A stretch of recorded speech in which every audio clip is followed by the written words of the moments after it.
What's going on, everybody? It is Travis here with the NPCs. Welcome to the NPCs weekly news recap for the week of May 22nd, 2021. I apologize, we are a day late, but guess what? Here we are. In tonight's episode, we're going to be talking about DLSS coming to VR games. We'll also be talking about Gears of War 3 on the PlayStation 3. And we also have a lot of news about Overwatch 2. Some good, some bad. It's a little mixed up there, but we'll definitely get into it. Again, for the week of May 22nd, 2021. We're going to get into this news, but let's roll that intro, and then we'll get things started. Hello, everybody, and welcome to another NPC's Weekly News Roundup for the week of November 20th, 2020. It is Friday. It is, where's my date? It's September 18th, 2020 here to our first story, and this is actually breaking news for all of us right now here, too. Figured this is a kind of a big one to cover, of course, with who it is. Joined via Discord by Kyle because we're in the midst of a pandemic still, and of course, everything is all kinds of crazy. So this thing is a chocker. I mean, yeah, it's a beast. It's huge. Doing that we had the Resident Evil stuff, that they were successful with Castlevania. Welcome to another NPC's weekly news roundup. And it's the news time. I am joined, of course, by Kyle via Discord. Kyle, hello. What's up? Man. All right, there we go. All nice and live, all happy, all smiling-ish faces, I guess. Now, especially for the fact that, my computer is not dying on itself again. I think it's now time, Kyle. I think it's time I need to grow a pair and stand up to the wife and be like, can I please borrow some money, use some money of ours to go build a new computer because mine doesn't want to keep working. It's just a small upgrade. Just small. I promise. I'll promise her. Piece. I will even go on my knees and say, I promise no Threadripper this time. No Threadripper. There you go. Oh, but yes, we are a day late, of course, doing the news because, unfortunately, the computer we do all the broadcasting from, which happens to be my gaming rig, my main rig, suffered some weird hard drive issue where I was maxing out one of the drives at 100%, and it wasn't allowing anything to work properly. And it was not my boot drive, so I don't know what happened. But here we are. Everything's set up nice and neat, so we're going to go ahead and do the news for you tonight. Let's just hop into it because we have 9 stories to talk about. And of course, we get to our title story here a few in. So let's go ahead and hop in here to our first story from PC Gamer, talking about Nvidia DLSS is now supported on VR, starting with No Man's Sky. Nvidia is bringing deep learning supersampling, or DLSS, to virtual reality. The frame rate boosting technology has already worked wonders in delivering higher frame rates to desktop gaming and now has its sights set on demanding PC VR games. The first VR games to support DLSS are No Man's Sky, Wrench, and Into the Radius. Nvidia claims you can double performance in No Man's Sky at the ultra graphics setting when using DLSS in VR mode. In Wrench, you're looking at an 80% increase, while Into the Radius is apparently a much more pleasurable experience with DLSS enabled. That's what Nvidia says anyway. So according to the article writer here, he says, I can attest to the technology's ability to improve performance with a negligible to low impact on visual fidelity on desktop, at least. Assuming the same goes for VR, there really doesn't seem to be all that much reason to keep DLSS disabled nowadays, at least not with the latest DLSS 2.0 to 2.1 versions. Which, I gotta say, first off, I think the thing to say here is that it's good to see DLSS actually make its way to VR, because I think VR truly will be one of those platforms that will benefit from it greatly. And we talked about this in the Open Critic podcast as well, too, this week, was that even DLSS outside of VR on an older RTX graphics card, the 2060, I think is what I said, showed a bump from like 27.5 frames per second up to almost 60 at 4K, which is a pretty good deal. And so you think about what people are really struggling with for getting their hands on hardware right now, that being able to have a good experience, because VR headsets are pretty easy to get, but being able to have that better experience using an Nvidia graphics card that can support DLSS and a decent VR headset, you're just going to be going like crazy. You're going to have probably the best experience out there. Mm-hmm. I fully agree.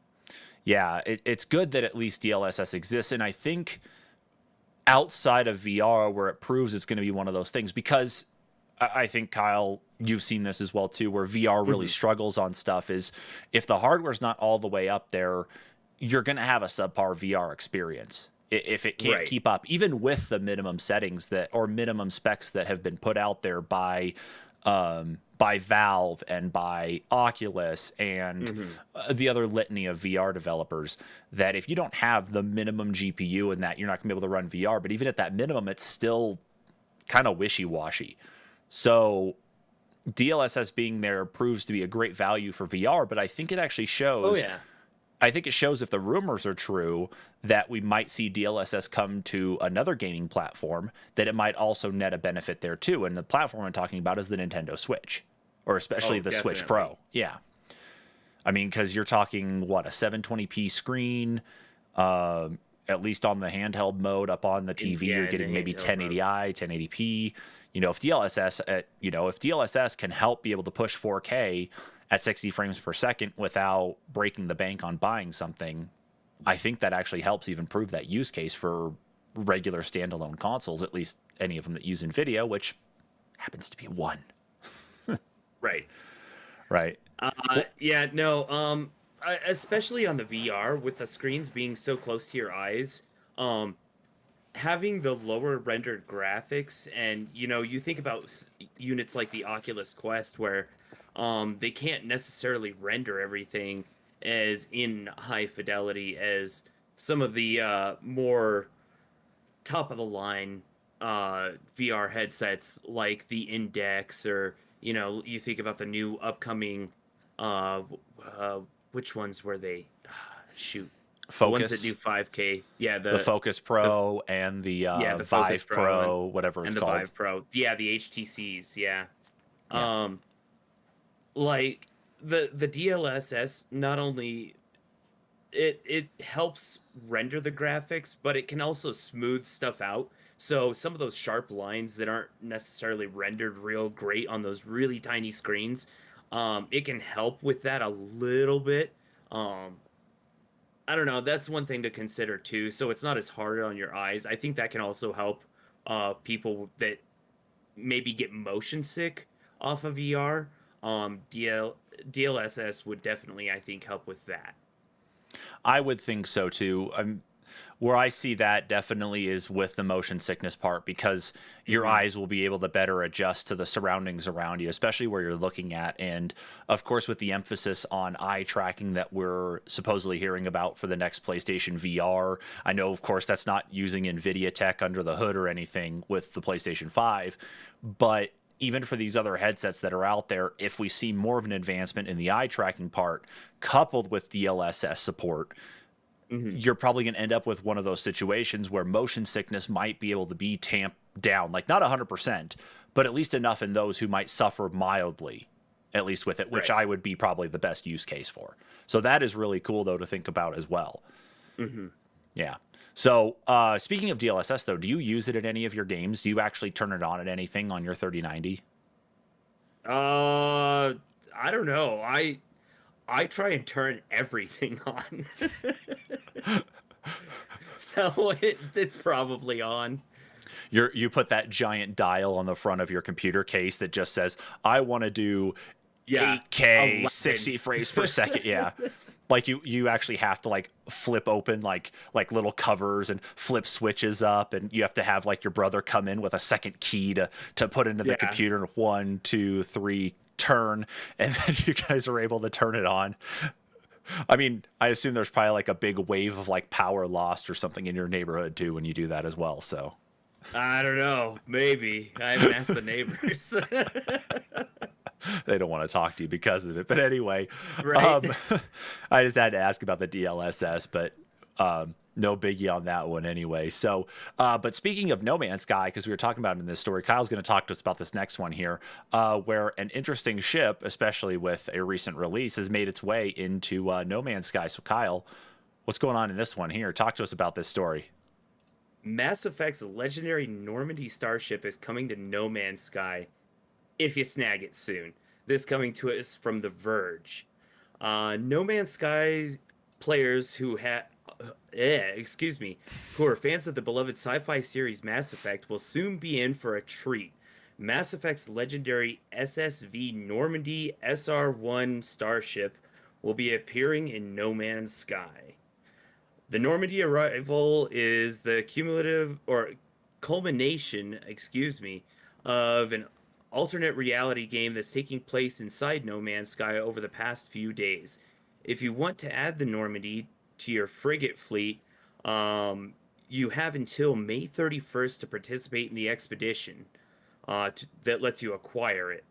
The crossover arrives just a week after the release of Mass Effect Legendary Edition, a new remaster of the popular series. No Man's Sky is coming up on its 5-year anniversary this August, and developer Hello Games is continuing to support the title with big new updates. Those shared expeditions, for example, were added in March, while an update in February added the ability to let you adopt wild animals as pets. And I forgot to resize the thumbnail on when I was switching over to the screen there. So, oops. Anyway, this sort of tie-in here is not necessarily, or I guess it could be a little bit of a surprise, but a spacefaring game celebrating the release of Mass Effect Legendary Edition as well. This is a neat thing to see. I don't play No Man's Sky, so this isn't something I'm going to go in and snag, but it is neat to see that it's there. I really wonder how long the quest string is. But like you're talking specifically to actually get the ship itself. Okay. Like how long the quest string, excuse me, is to get this ship, because like if it's like 4 or 5 hours, is it really worth it? Like do they give you good specs for the ship at least? Well, the other question though too is in No Man's Sky, especially with the ships and such, is you can actually traverse through the inside of the ship and see everything, right? Like, can you actually see the inside of the ship since they've done these more recent updates? You know, we've talked about No Man's Sky. We just haven't played it. That's the one that burned me so bad because I bought the collector's edition on release. Okay. No, I downloaded it for the Xbox and I played it like long enough to land and start scanning crap, and I was like, well, I've done this crap already, and I kind of turned it off and haven't turned it on again since. So no, I haven't really experienced any of the new updates, unfortunately.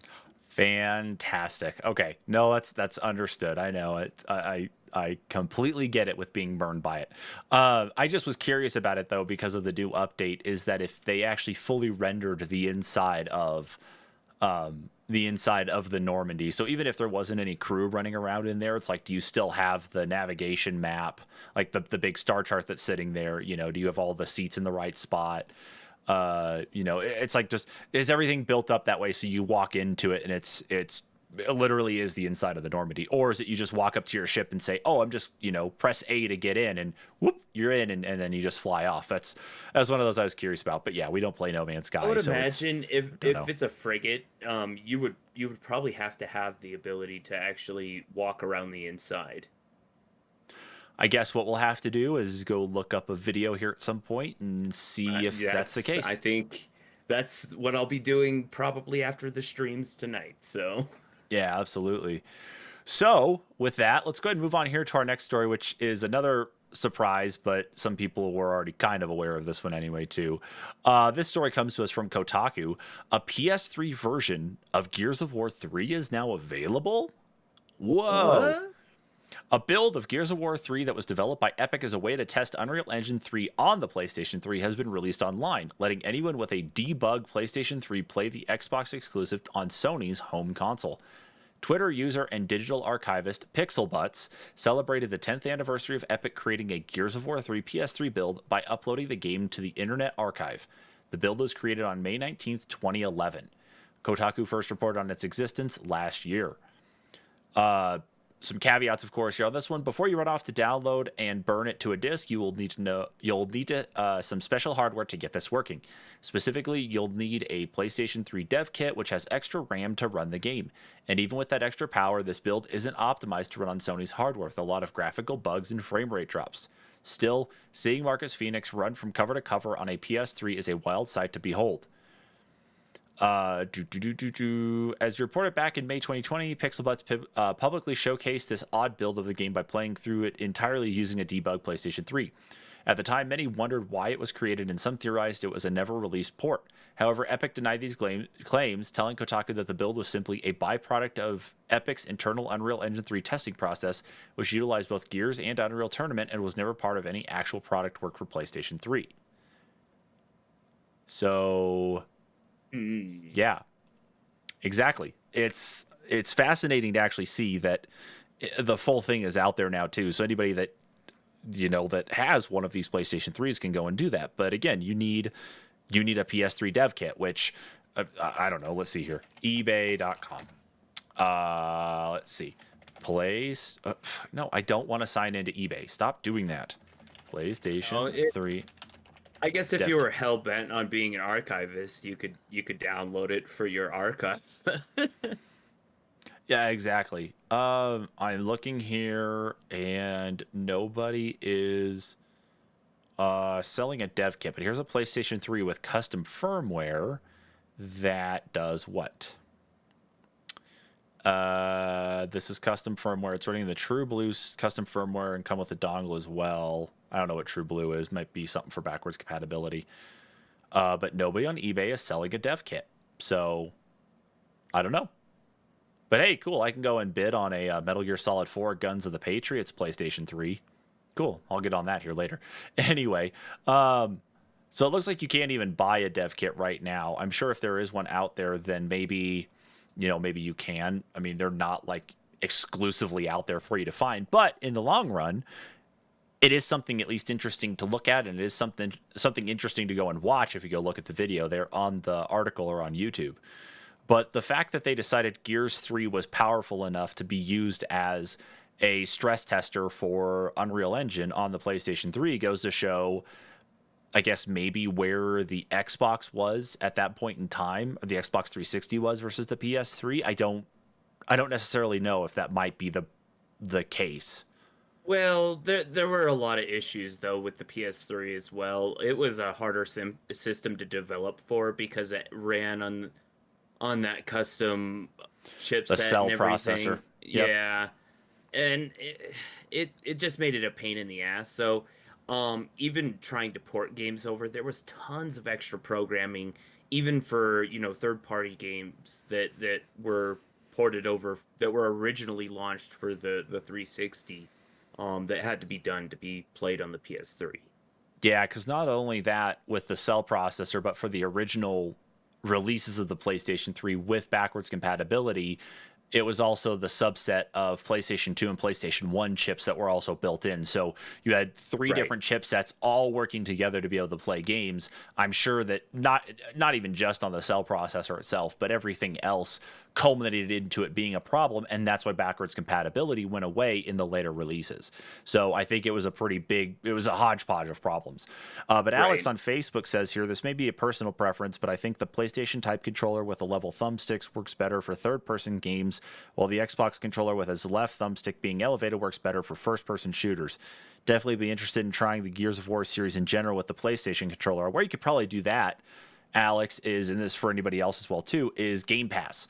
So the fact that you can actually have a Bluetooth controller hooked up to your computer and you do Game Pass for PC, the Gears library is on there. You can get every Gears on there, and that's the Gears of War Ultimate Edition that comes with 1, 2, and 3. Judgment is a separate release, and then, of course, you've got Gears 4 and Gears 5. All of those, I think, can be played with that controller. However, you're going to have to do a little bit of remapping because obviously, something like an Xbox controller here is obviously going to be fit properly to be able to play that game. So you're going to have to do some remapping anyway to make that happen. I think most modern controllers, and especially first-party controllers, come with the firmware that it's mapped as button 1, 2, 3, 4, 5, 6, 7, 8, and they're all actually mapped the same. It's like a standard or whatever. So it should pick up automatically. And being as it's an Xbox game, I know that there's a lot of games that if you play them on Xbox and then play them on PS 2 or PS4, 3, or I guess maybe even 5, it reverses the L and R, which it will not do on Okay. the Game Pass. Well, fair So, enough. Then you should just be good just to hook up your controller and just go from there. So man, might be worth it to try and see what happens. Give it a shot, Alex, and let us know in the next episode, and you can we can go from there too. In the meantime, we carry on here to our title stories actually of tonight, and it's a lot of Overwatch 2 news that we need to be talking about here because I swear to God, there's a lot that was talked about this week, especially with Overwatch 2. So oh man.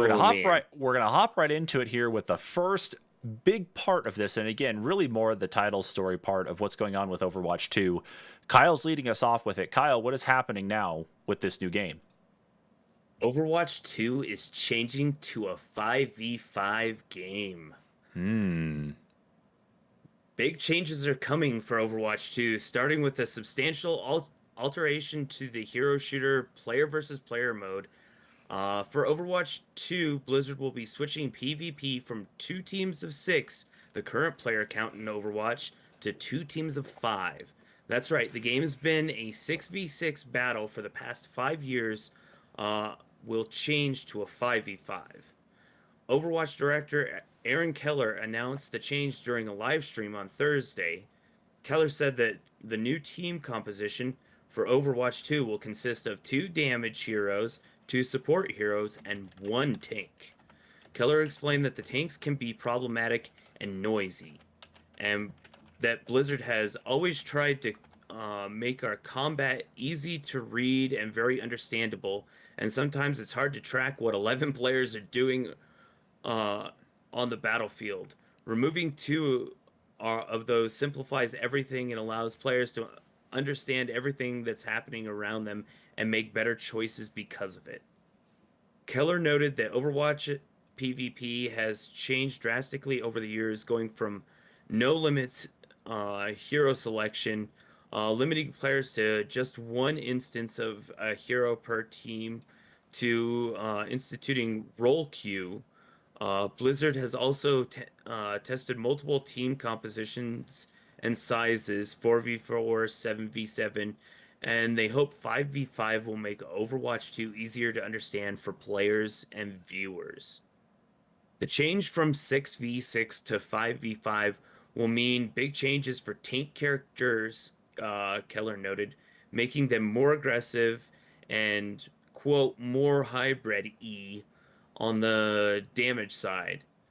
Lead hero design Jeff Goodman detailed some of those changes, which currently include an alternate fire mode for Winston that fires a condensed blast of lightning for a longer range blast attack, dual fire strike and cancelable charge for Reinhardt, and a dual shattered bubble charges for Zarya's particle barrier and projectile barrier. Uh, Quote, we're not taking every tank and just making them super aggro, Goodman added. In some cases, we're pushing some of the more aggro tanks and making them a little tankier, and in a lot of cases, they have more health. Diva has a lot more matrix juice in the can. We didn't just give her more missiles and let her go kill everyone. She can actually protect her team a little more. Even the game's maps are evolving to adapt the single tank per team change. Blizzard is giving players more cover objects on the battlefield, developer said. The new 5v5 teams will extend to Overwatch's 2 competitive, quick play, and new push PvP modes based on gameplay shown on new maps set in New York and Toronto. Okay, so So, so a lot of stuff happening that's here. actually a big change. That's actually a big change. And we'll It get to is. that. Yeah, let's carry on to the next Overwatch story because again, we got a lot of stuff here.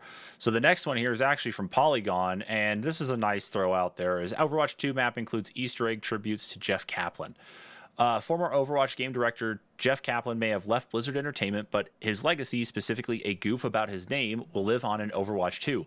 During a gameplay live stream of Overwatch 2 on Thursday, new game director Aaron Keller, lead hero designer Jeff Goodman, and associate art director Dion Rogers showed off multiple maps coming to the hero shooter, including New York, Toronto, Rome, and Monte Carlo.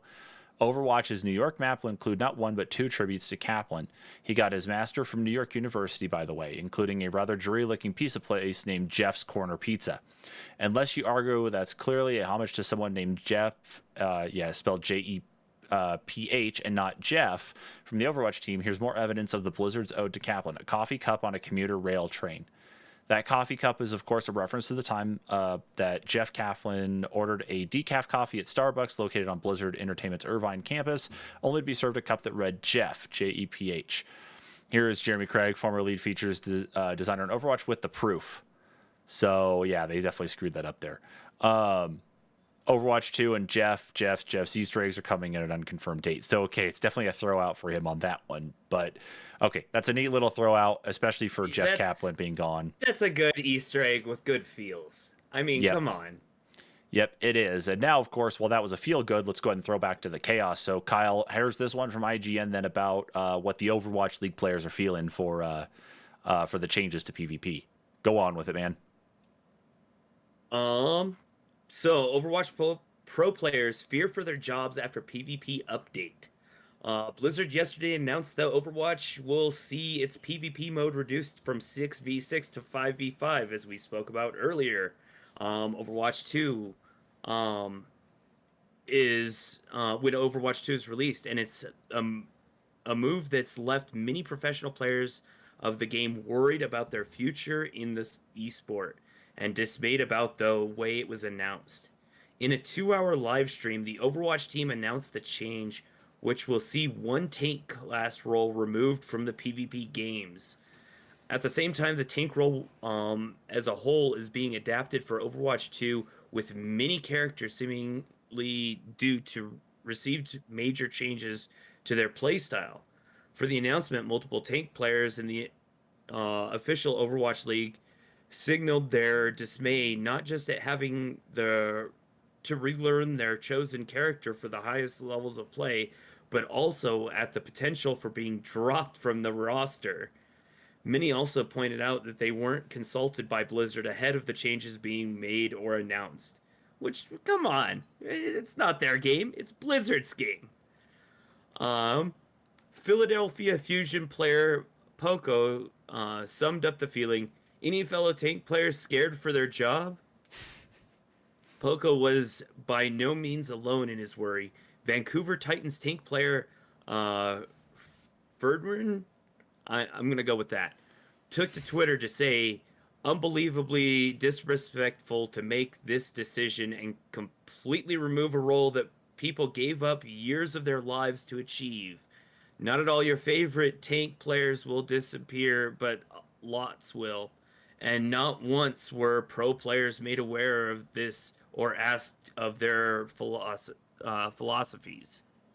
In the follow-up, Ferdwern acknowledged that the move could end up making casual play more fun in the long run. Quote, but the fact many of my friends or people I admire will be out of jobs is just disrespectful. Atlanta Reign's Gator bemoaned the fact not just that the change was being made, but it's been announced during an Overwatch League session.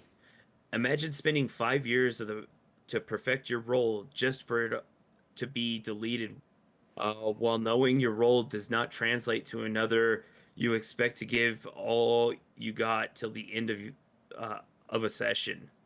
London Spitfires Hattie added that it's quote, really frustrating.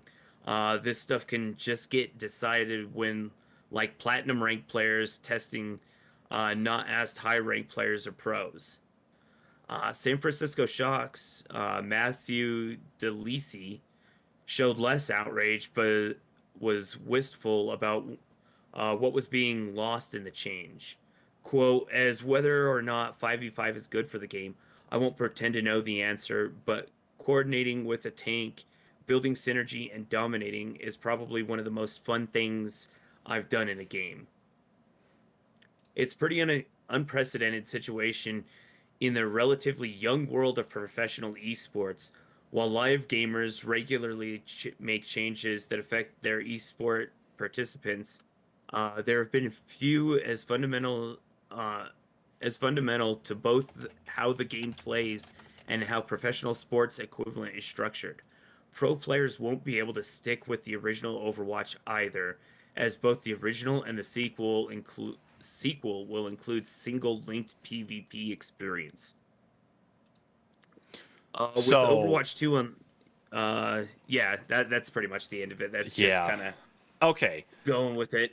So this is something I want to counter you on this is that even though it is Blizzard's game, they've basically made this whole esports thing around it, and of course, esports can't be done without the actual professional players. They build the game; these guys are the ones who play the game to not only make money for them, but at the same time make money for themselves. And it's also building up what esports actually is. You know, I mean, This is true. we've had great success in the world of Counter-Strike and League of Legends and Dota and so on, and there haven't been these types of fundamental changes to those games like I think that have been enough to put anybody like really off. I mean, there have been, you know, small adjustments, hitboxes, the way like maybe like Counter-Strike is a good example where crates are being moved around a little bit or Mhm. little high spots are being adjusted so that way that little sliver that you could actually see somebody putting a bomb down at a site, you know, is now gone. So you have to re-strategize. Okay, those are those little changes, but it never had any sort of level of reduction that, you know, or a mass change that really affected the way people played. And that's part of the problem that we're seeing here with this now is that they're absolutely right that in the middle of Overwatch League's third, oh God, let's see, they've been doing this since 2018. So 2018 to 2019, 2019, 2020, 2020, 2021. Okay, so they are in their fourth season right now. And the fact that they're in their fourth season and have honestly have not been consulted about it is definitely a concern. On top of it, yes, it does change the fundamentals of what the game is. It's going to require essentially a retraining. It's as if you were to go. I honestly don't know what analogy I could come up with here, but it's it's basically hamstringing them because they've been playing the base game since it came out in 2016 and have learned how to play the base game and have worked through patch notes where heroes get better and heroes get worse and such and build new comps. But now you're dropping what they've already been working with and have to go back and completely relearn it again to keep playing the game. I think as much of a fan of Overwatch as I am, I don't know what good I If it see were in this, at any least for the other game, professional side. if it were any other game, the players would just tell them get good. Number one. That's true. No, you're not wrong. That's true. I think the fact though that at least so far with what's out there that none of the Overwatch League teams have been consulted on it though is a little alarming that they haven't It actually might been be a brought little, in. but then again, there's one other thing to consider too. What's the average career life of a pro gamer? That's true. I guess it could I don't really know what it could be. I know it's definitely So you not like can, a long time, but yeah, I think it's at max you're looking at maybe 10 years, and that's a stretch. and Like, I think it also varies on the game though too. yeah, It varies on that game specifically, and the stuff that remains popular is the stuff that people are going to. I mean, look at I hate to do this, of course, but this is really how it is. Is you got to go look at the viewer stats for events. Um, like if you go look at when there's Counter Strike, I know I keep going back to that game, but it's very popular for esports. You go and it look at how is. many people tune in for that. You go look at how many people tune in for League of Legends and Dota, and you're talking anywhere from 50 to 150,000 people that tune in for that game, you know, at any point in time. Overwatch Yeah, League League has of not Legends been has one of the biggest turnouts, and I mean, you look at agreed. their uh like world championships, the payouts for it, the viewership, all week for it. Holy cow! Oh, absolutely. And coupled with that, what else you're looking at though too is it's like there just haven't been changes there, and people still keep going in and playing that game. They still keep going in and playing no matter what. Overwatch's numbers, while not necessarily bad, are not as strong as the numbers of concurrent and average players in these other games, though, too. So how much of a hit is it going to be to our beloved Overwatch game? You mean you're wearing your Lucio hoodie right now, and of course over my shoulder right here on that shelf that I'm trying to point at with my thumb as I look at the camera is all my little like Overwatch collectibles. It's as much as we love the game, how much is this going to alienate the core players of Overwatch that aren't going to play Overwatch 2? You know, unless there's I guess maybe some type of concession like they did when role locking came in, where they did like the classic quick play where you could have, you know, this wasn't just a team of 6, but there wasn't any role locking in there. I mean, it wasn't a it's an arcade mode, so it's not a standard quick play, but it was called classic quick play. Do you think they might offer a concession like that? That was one thing I was gonna say is I could see Blizzard taking the backlash from this and turning it into something positive, like saying, "Oh, we're still gonna have that as a standard mode. It's just gonna be classic, and then you're also gonna have, you know, original classic that would be, you know, your just total chaos mode that it used to be from day one, you know." Right, and it makes me wonder if that, because we talked about this previously, I wonder if that's what's going to make it possible for Overwatch 1 players and Overwatch 2 players to play together. I wonder if that's what it's going to have to be, because they've said, when I listened, like I watched the live stream when they were talking about this, is that this is something they can't implement in Overwatch 1. There's something fundamentally about the back end and the way things run that they can't go and drop a hero out. Like a hero slot. Right. They have to have it the way they do now. And Overwatch 2 offers that clean slate for them to be able to go and do 5v5. So if they can't make that adjustment, then that's going to have to be the case. That if they want to stick to that promise, unless we get a release date and then they come back and say, because we're going the route of 5v5, we will now no longer offer crossplay between Overwatch 1 and 2.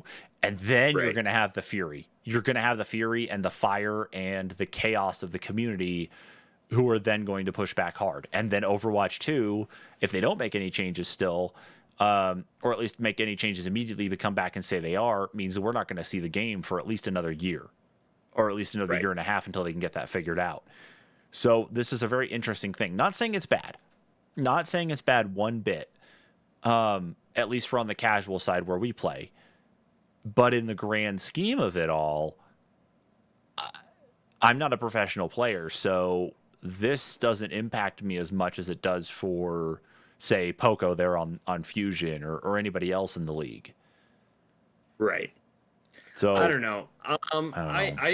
I would think that this would be a chance to embrace a change. Like, I feel like maybe this gives some of the pros a chance to maybe not be so stagnant. Who knows? You know, maybe some of them will branch out and try different characters and be like, oh, hey, I do heals way better than I do tank.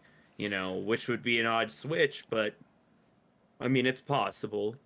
That's also very true. I think that's definitely where it does open it up, that you can see exactly how the composition can change. That's another thing. I feel like a strong pro player should be able to take on any role if need be. Like if someone needed to drop out, they could pick up a role and it shouldn't be a problem. Right. Or like why would a team recruit someone that's pigeonholed to one role? Right. I think it's one of those things that comes in though, like if you look at professional sports anyway, like your standard professional physical sports, is that usually when you're recruiting somebody for those sports, it's usually based on the talent of the area that they already play in. Like if I'm a receiver, you're not going to go and put me as a linebacker. in there at all. Right. Is that my strengths and skill sets have already been tested and shown that this is where it's going to be at, and this is what you brought me on to do. Me playing in this other position requires me to completely change the way I've been training and building myself to actually do this thing. So that's where you run into that same situation, is that if your mind is built and your body is built to do this and you're being told to do that, it may not translate that way, but at least in the benefit for them, and of course this is one of those things, is that the esports world at least allows for people to move around from different game to different game. And you've got a lot of people, especially in the Overwatch side of things, who play Valorant.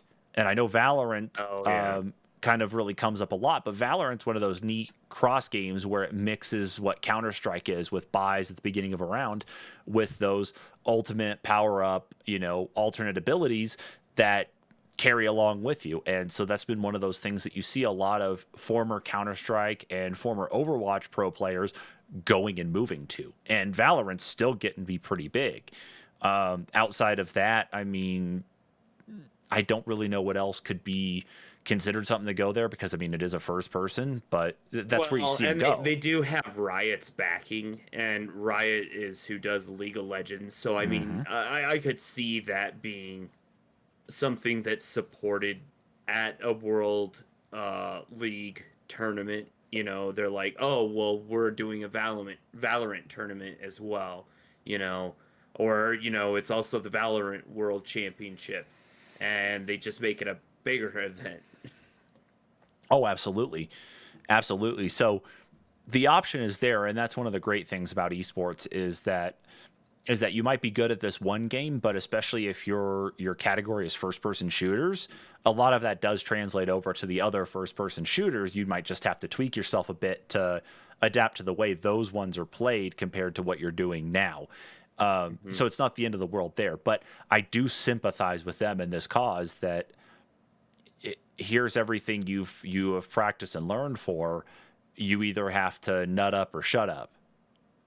It just doesn't sit right with me on that one, and that's why I sympathize with them. Pro gaming, it's such, I don't know, it's so niche, and like I said, the career span of a pro gamer isn't all that long, and it's one of those things. It's a lot of money on the line, but to the same effect, if you get stagnant, playing the same character, you're gonna get booted too. If you're not performing well in matches, you're gonna get booted as well. So yeah, I'm just trying to think here about their amount of time that they actually spend, like, in regards to the actual time frame within there. All I'm getting so far is just training time frames and such, and that's it, like practicing and that. I'm not actually getting like a lifetime of when they join on to an esports like team or something, whether they're low tier or high tier esports teams, all the way up until they decide to leave the sport.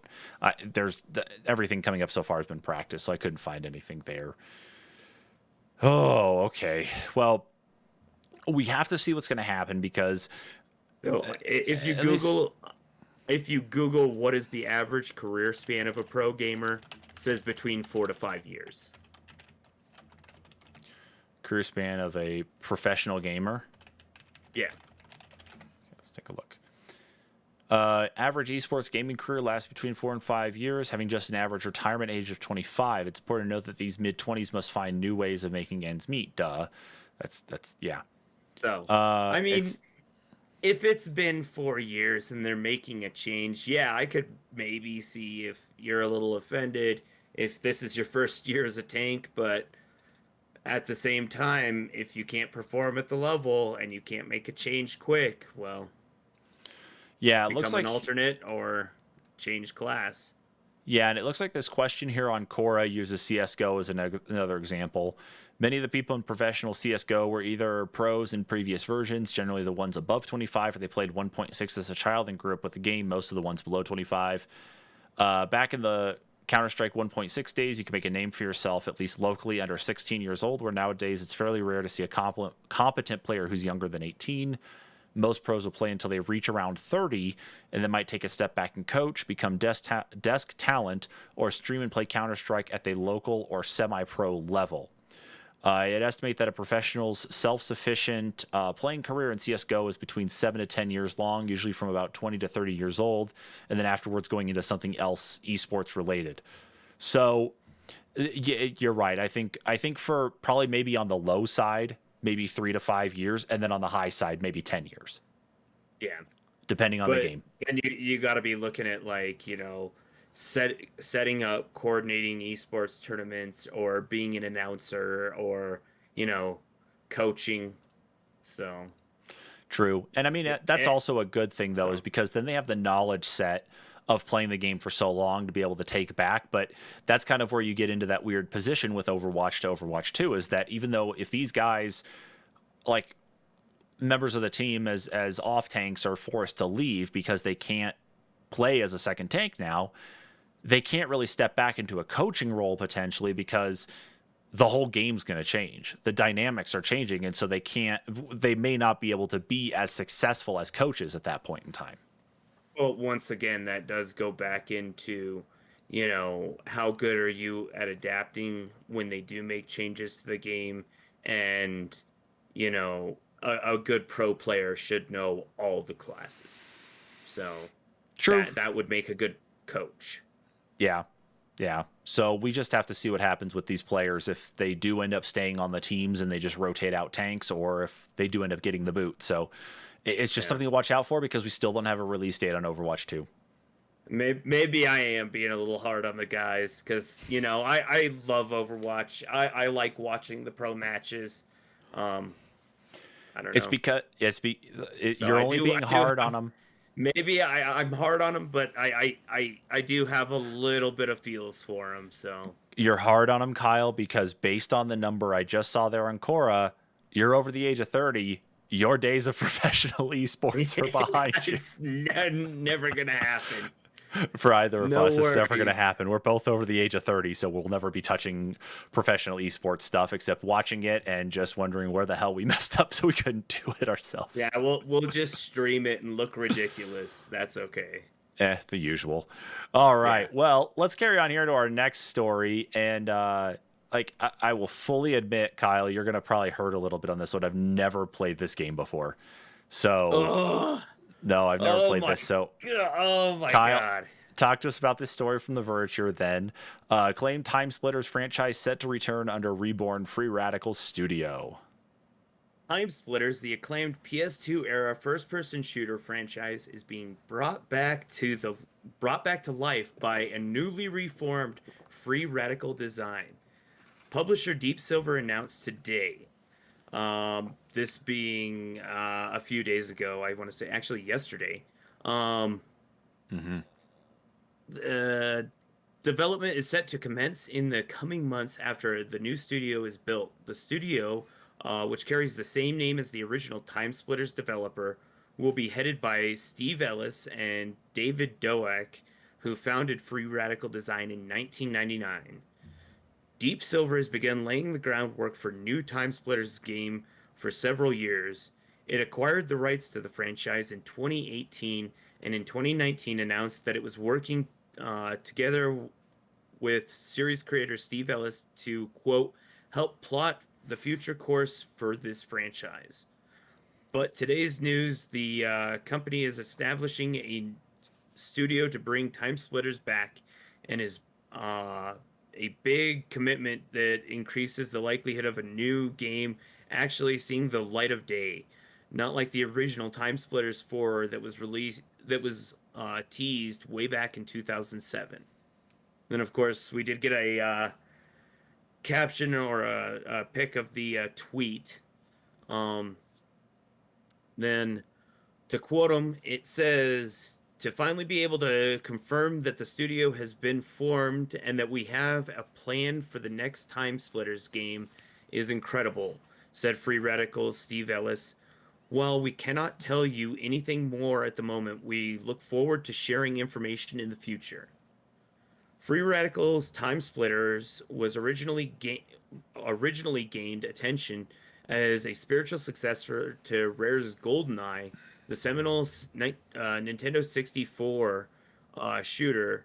Free Radical's founders all worked at Rare before starting this new studio, but over time, the Time Splitters games have become regarded as classics in their own right.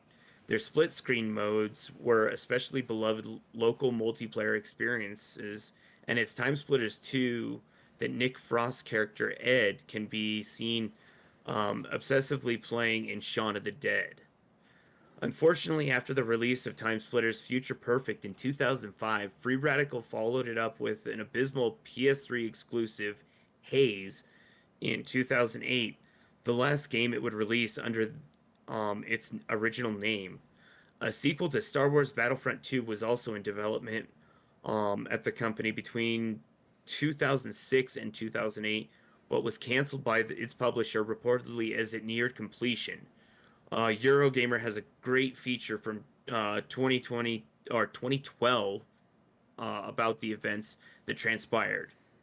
The studio would go on to be purchased and rebranded as Crytek UK, only to be shut down in 2014 and for its staff to transfer to Dambuster Studios.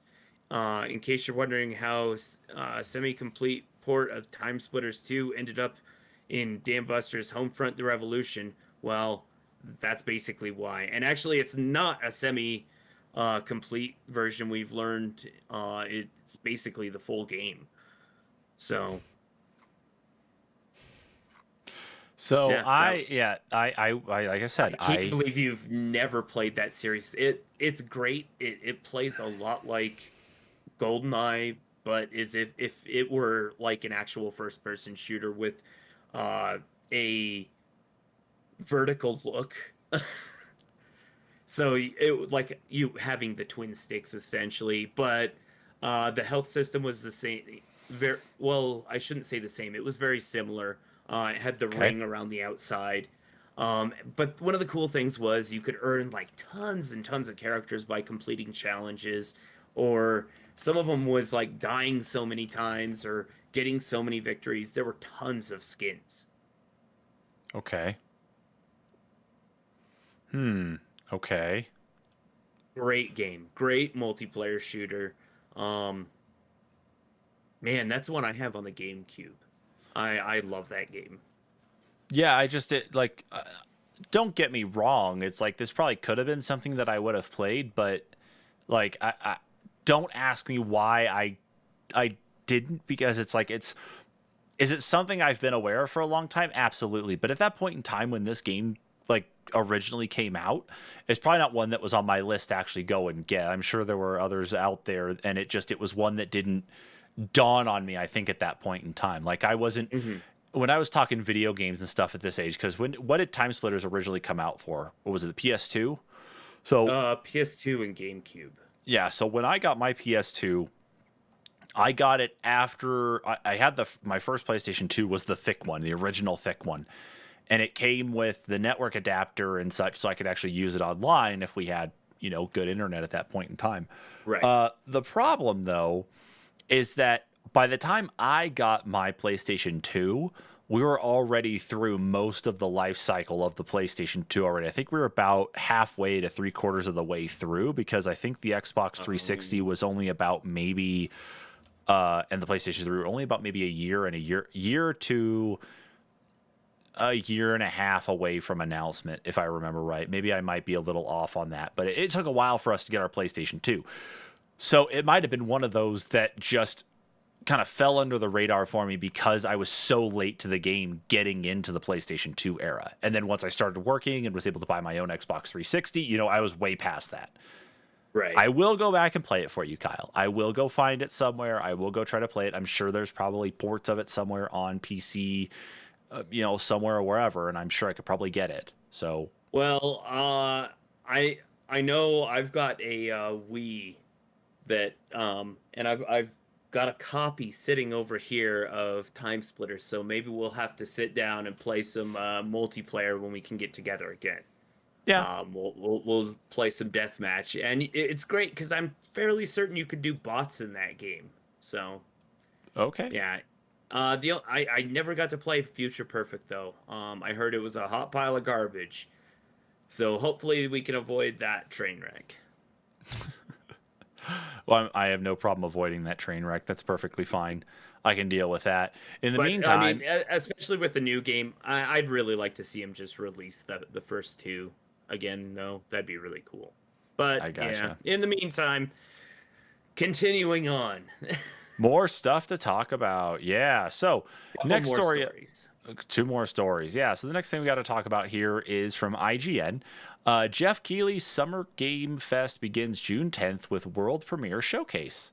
The season of Summer Game announcements is nearly upon us as Jeff Keighley has officially announced the date of this year's Summer Game Fest with festivities beginning on Thursday, June 10th. Summer Game Fest will open with an event called Kickoff Live, a live stream showcase taking place on June 10th at 11 a.m. Pacific Time, or 2 p.m. Eastern Time, or 7 p.m. UK Time, across Twitch, Facebook, Twitter, YouTube, and other major streaming services. The event will be hosted by Jeff Keighley and promises to feature more than a dozen world premieres and announcements from select publishers. Alongside new major announcements, Kickoff Live will feature Day of the Devs, an indie game showcase headed up by I Am 8-Bit and Double Fine Productions, and it will also include a performance by Weezer, who will perform a new stream-safe game soundtrack song that Summer Game Fest promises will be freely streamable across Twitch, YouTube, and anywhere else without being blocked or losing monetization. The event will continue over the course of June with updates from the following publishers to be expected either within Kickoff Live or at some point during the full event. So publishers we got here are 2K, Activision, Amazon Games, Annapurna Interactive, Bandai Namco Entertainment, Battlestate Games, Blizzard Entertainment, Capcom, Devolver Digital, Dotemu, Electronic Arts, Epic Games, Finji, Frontier, Gearbox, Hi-Res Studios, Inner Sloth, Koch Media, Mediatonic, MiHoYo, PlayStation, Psyonix, Raw Fury, Riot Games, Saber Interactive, Sega, Steam, Square Enix, Tribeca Festival, Tencent Games, Warner Brother Games, Ubisoft, Wizard of the Coast, and Xbox. A full calendar of free live stream events associated with Summer Games Fest will be available on the official website. Though Summer Game Fest isn't technically part of E3, it comes right before E3 starts on June 12th. So far, Ubisoft has announced its own major event at the show, and a number of other partners have confirmed their involvement, and EA has announced its annual event won't be until July. Summer Game Fest is also a distinct event from IGN's Summer of Gaming, which is partnered with E3 2021. Let me see here if I actually got the thumbnail. This is going to be a really big one of just Keighley. I don't know why. Oh my god, I can see his forehead. See? This is what happens when everything blows up. There he is. Yep, okay. Let me shrink him down here so he's not taking up everything. God, he's just all over. Oh my god. He's too just tiny. dancing around the screen. He's too tiny. There we go. Okay, perfect. Let me lock that. So, I want to say there's a major one that we have to talk about that's there. They're not at E3. It's PlayStation. PlayStation. Yeah, that's a big one. So I just feel like PlayStation has been so burned, I think, by E3 and them trying to do their separate thing that the only reason I can think of them doing something like this, like, I hate to be that conspiracy theorist here, but something had to happen behind the scenes where they got burned really hard by E3, or something bad happened there behind the scenes with E3, that's why they split off to do their own thing in their own like theater, and are now partnering to do this, because at no point in time in the last few years since they split away and divested from E3 has there been a reason for them to like go back. They've been so successful in what they've done, and then we saw last year's showcase of things for both Microsoft and Sony, and even Nintendo's shadow drops of announcements and such, that for them to partner for some big thing is a little off. But what's cool though, I kind of wonder if it's a little bit of an FU to E3. That's what my thought over is too. something that they had done. I don't know though. Jeff Keighley managed to produce a show, and at the beginning, his show seemed a little slapdash the way it was put together, because he announced it, things kind of happened, E3 fell apart, and it's like he was the only one doing it, and now he's got that backing that he's gonna be there when E3's not. So why wouldn't you want to go to Jeff's show?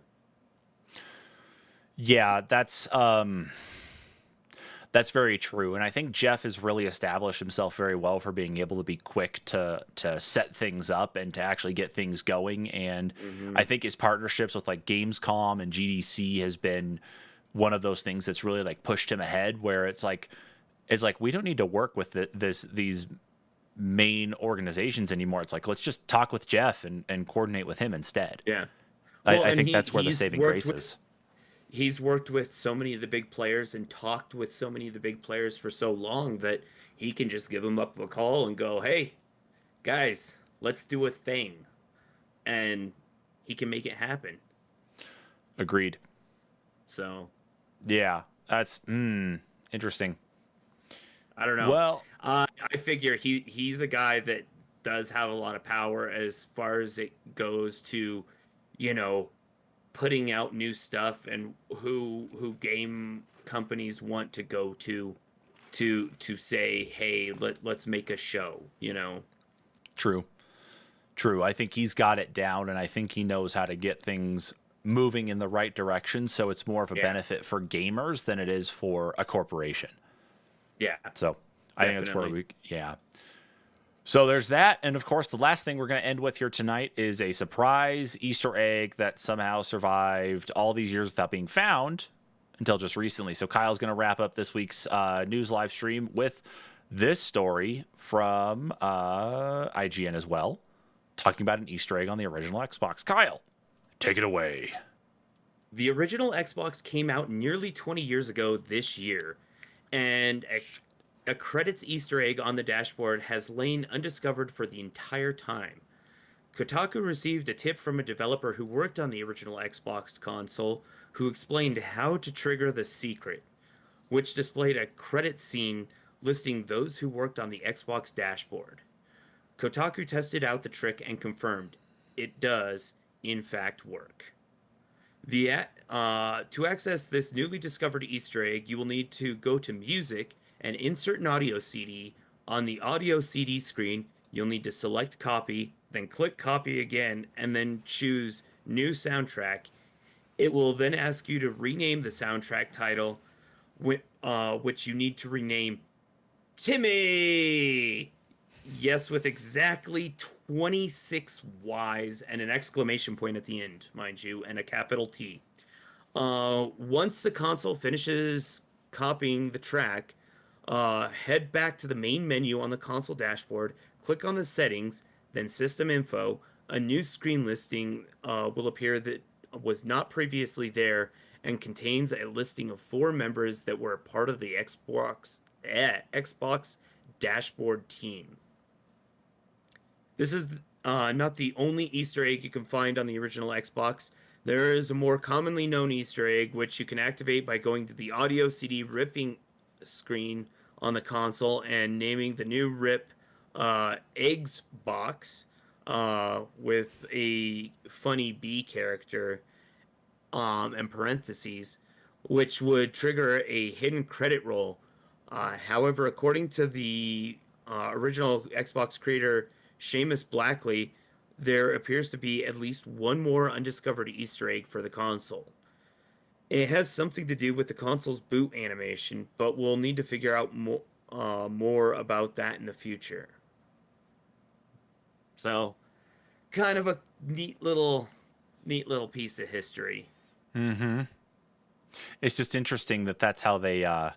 It's just interesting that it's laid dormant for so long. But how many people name like would do that? I mean, for that to be in there is just a very obscure thing.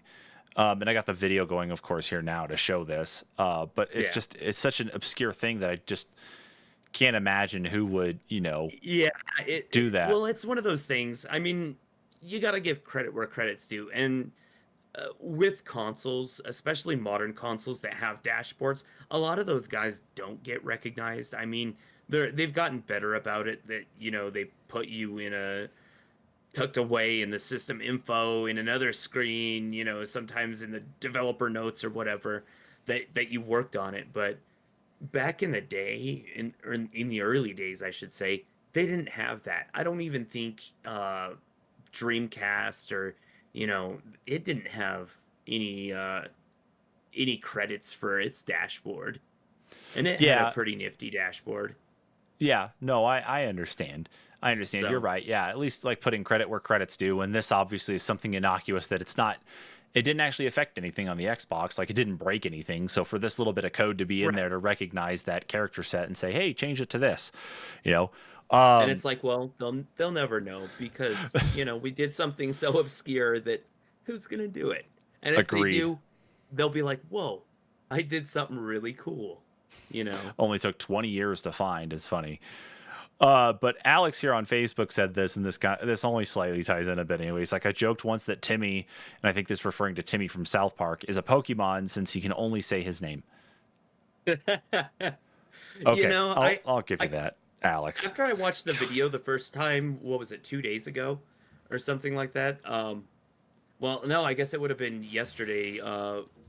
When I watched it, I putting together the stuff. I was like, I bet there was some guy that actually did it, and he was just fiddling around and goes in and he's like, "What the hell? Holy shit! What? No!" you know?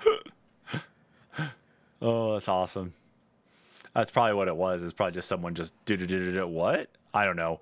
That's just crazy though to think that that's just what it took to find it and put it in there. And whatever this other hidden Easter egg is on the boot up is interesting to say the least. I guess we'll have to just keep our eyes out on that one. But until Yeah, that time, man. that is it for the news this week. Finally, of course. Again, apologies for being a day late. I will take a baseball bat to my computer and threaten it to figure out exactly what's going on with it. No, don't do that. We'll Okay. figure it out. Yeah, we will figure it out and see what's going on. But of course, if you're watching us here, you obviously like listening to us as well. You obviously like seeing what we're talking about in the news. So if you're watching us on Facebook, please make sure to hit that like button so you know on the NPCs page when we do go live. If you're on our YouTube, please make sure to hit that subscribe button and that notification bell. You'll get a notification immediately when we go live as well, so you can tune in and hang out with us. Of course, the main thing that we do here is our podcast. You can listen to it on anchor.fm /the-npcs-podcast. The home of our podcast and all the other platforms we're supported on are linked on that page too. Also, as a treat for everybody that's watching, here in about 10 minutes or so, we'll be going live again as well to be recording our next episode of the podcast for this coming week. So if you want to tune in a little bit early and give it a listen before it goes live on all the other podcast platforms on Tuesday, we'll be back online here and live in about another 10 minutes or so. But with that said, anyway, thanks everybody for tuning in. We will catch you all next week. Bye bye.